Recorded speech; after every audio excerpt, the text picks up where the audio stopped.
Здравствуйте, в студии Николай Борисов и обзор чрезвычайных происшествий.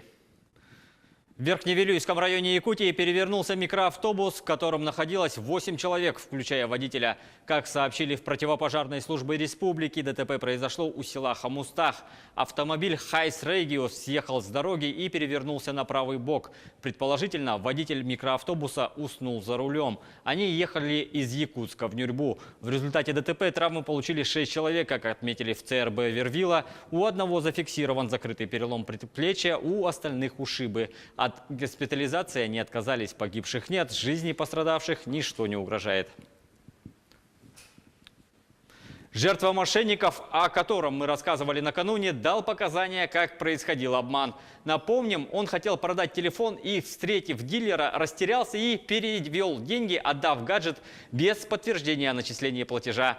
При этом молодой человек являлся активным пользователем сети интернет и был хорошо осведомлен о том, как действуют современные злоумышленники. Однако в реальности дело обстоит совсем не как в комментариях. А что получается, телефон они забрали? На телефон я отдам, а деньги не переведу.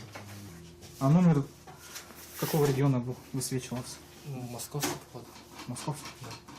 Да. 85 был.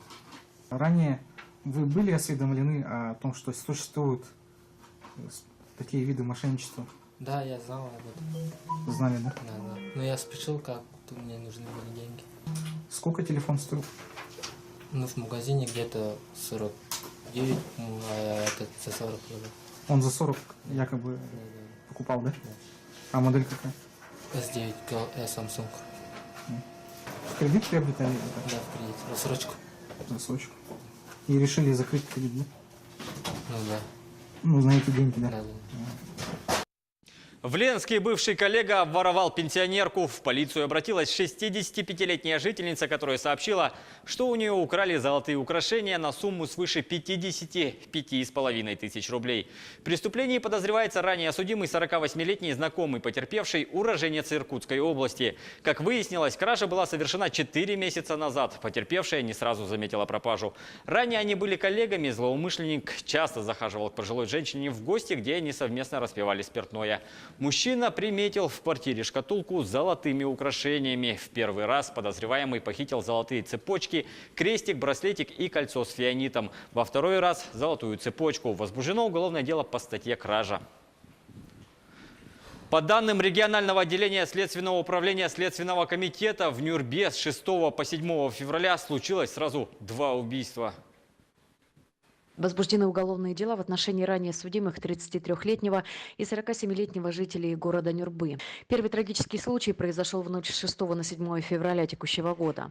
Компания из 3 друзей распивала спиртные напитки в доме одного из них. В ходе распития 33-летний хозяин жилища кухонным ножом ударил в заднюю поверхность грудной клетки одного из приятелей, в результате чего потерпевший выбежал из дома и, добежав до двора соседнего дома, скончался.